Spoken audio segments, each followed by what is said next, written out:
Valve প্রতিস্থাপন মানে হলো এটা একটা অপারেশনের ব্যাপার, যে আমাকে বুক কাটতে হবে, অথবা দেখা যাচ্ছে হার্ট বা পায়ের রক্তনালীর মাধ্যমে কিন্তু প্রতিস্থাপন করা যায়, যেটাকে আমরা টাবার বলি, ইন্টারভেনশনের মাধ্যমে।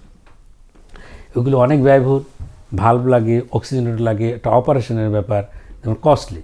তো দেখা যায় প্রতিস্থাপনের ক্ষেত্রে আমরা বিভিন্ন ধরনের ভাল্ব কিন্তু অ্যাভেলেবেল, কিছু আছে টিস্যু বাল্ব, কিছু মেটালিক বাল্ব আমরা বসিয়ে থাকি।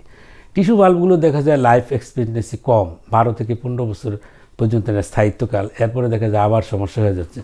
আবার যেগুলো মেটালিক বাল্ব, যেগুলো হলো স্টেনলেস স্টিল দিয়ে তৈরি, এই ধরনের ভাল্ব, সেই ভাল্বগুলো হচ্ছে আপনার ধরেন দীর্ঘমেয়াদী, অনেক দিন পর্যন্ত থাকে। সেটা আবার মেনটেন করার জন্য আবার কিছু ওষুধ খেতে হয়, নিয়মিত ফলো আপে থাকা লাগে।